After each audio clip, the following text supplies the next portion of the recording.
Good morning. My name is Carolina and I would like to show you the books that I create. I will tell you how I came to this and about a very interesting and very promising technology that I use. For those who see there's a visual presentation, you will see my books and the illustrations in them. And for those who listen, I'll try to do my best painting with words.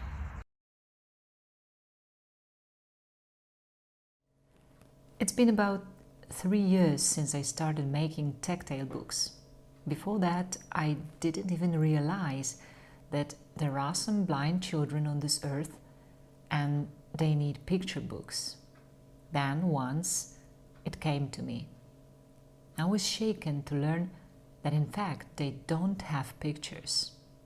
They do have books. For almost 200 years, the braille writing is a great invention, a tool, a medium, but the pictures are missing. At that time, I was preparing my PhD project at the Academy of Art in Design Department.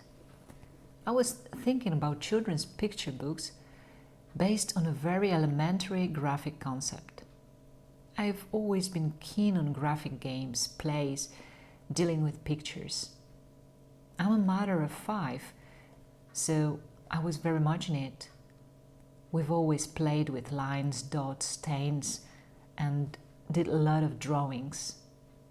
So I knew that was the theme for me to develop. I've written 9 texts. These are poems about these abstract ideas like a dot, a line, geometrical shapes, etc.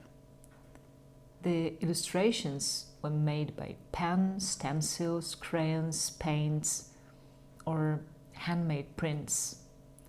So my project was almost ready when I've come across blind kids, and it changed everything.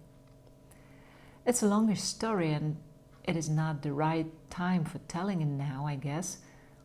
To make the story short, I decided to make those books tactile, though I had no idea how to do it. I had to take 1 more year of studies.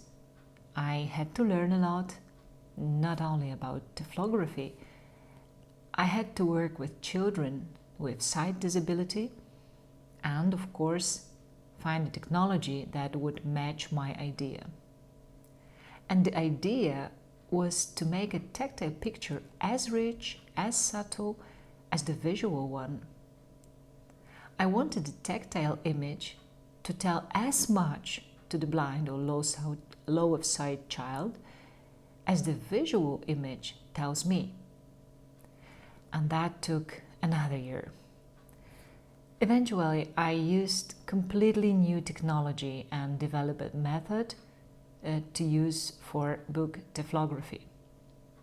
Now I'm pretty sure this technology and this method are the future. Of course, there will always be a need for handmade books made of many different materials for toddlers. But I'm telling you about mass production. With the structural print, you can have illustrated school books. You can have books for children about 4 and more years old. You can have very detailed scientific illustration, great adaptations of works of art, and the tactile artwork itself.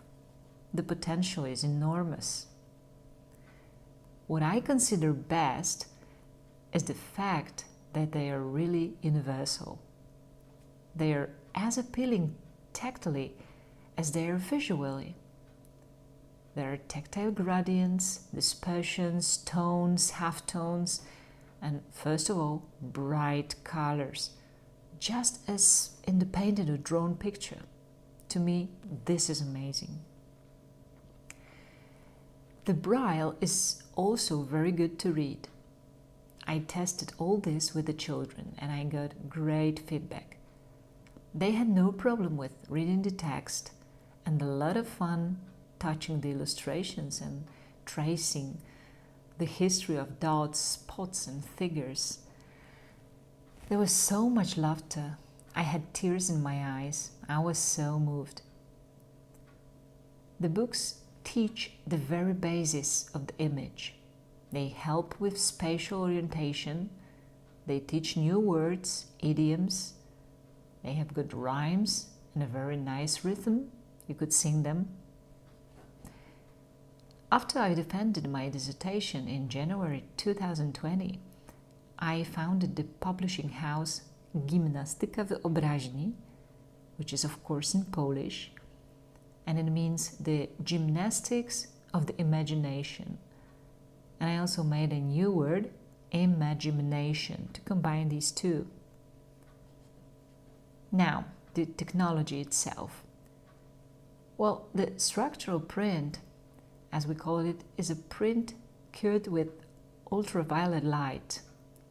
Basically, it comes down to overprinting the picture as many times as it is necessary to obtain relief. But on the other hand, it is not that simple.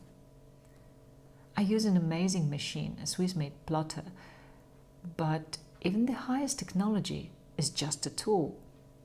You need to know how to prepare files, and they are very special. I'm still on my way, learning and experimenting, but the results I have reached so far are really unique. If everything is so fine, where's the catch then? Well, it's the cost, at least in Polish zlotys. I wanted so much to start with these books that I made crowdfunding for the first edition of two titles, The Dot, which is in Polish, and the English one, The Red and the Blue. It was 150 books that we sent to schools and foundations. Well, there were some articles in the media, but nothing special happened. I tried to get the Ministry of Education, the Ministry of Culture interested, but it seems I'm not very good at it. In any case, I wasn't successful. In December last year, I decided to invest a large sum of money into the second edition. This time I have 5 titles out of 11 that I have prepared already. And even though I sell them just and only at the cost of the production, it's still too much for an individual client. I must think how to make it profitable just a bit. Otherwise, it won't be possible for me to keep doing it and develop. I'd love to do it. It's my dream to publish and sell a lot of books. And not only books, because, as I said already, everything is possible with the structural print. I have a lot of ideas. I hope it's gonna work someday. I want tactile illustrated books to be a popular everyday piece of culture that children have in their hands. Thank you for listening to this part. And now, since there's still some time left, I would like to tell you about what I'm working on recently.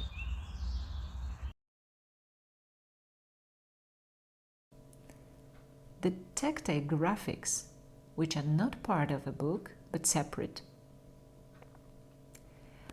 I love 19th century scientific illustration very much. I love all scientific illustration, but the 19th century is just full of it. It is such an amazing resource, so good, so beautiful and precise, and it's all free because it's public domain. I'm sure that this is a very valuable part of human heritage, and it should work well for the blind if done in structural print. I started this experiment, and so far I've prepared 4 such artworks, and I have them printed in structure. I have a giant flea. It's a print, a woodcut. I mean, the original, of course, made by Robert Hooke in 1665. It is one of the first microscopic images that people have seen. Then I have diatoms, from the very beginning of the 20th century by Ernst Haeckel. The original are lithographies based on watercolor sketches, and now in structural print the effect is astonishing.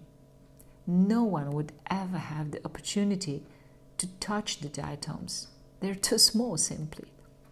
Here we have it magnified, I don't know, thousands of millions or millions of times, and only now we all can see and touch it. It's been a giant work of all scientists, all the masters, to do all these uncountable illustrations of all that was interesting for them at that time. And everything was interesting and fascinating. And this passion to see, to know, to learn is clearly visible in the laborious, time-consuming illustrations. I have got a great respect for them, especially when I work on their artworks, digitally of course, and I have such a close look at a very trace of the tool led by their hands in the past. I also have a beautiful parrot, one of the collection from Natural History of Parrots by François Leveillon, the beginning of the 19th century. I do it to develop my skills with preparing the files, and the structures I reach are more and more sophisticated, I would say. We have the genius of nature, the incredible meticulous work of an old passionate, and the newest, highest printing technology, and me to combine it all. I hope that museums of natural history will be my clients someday. Thank you very much for listening. I'm happy that I had the opportunity to share with you with my hopes and ideas.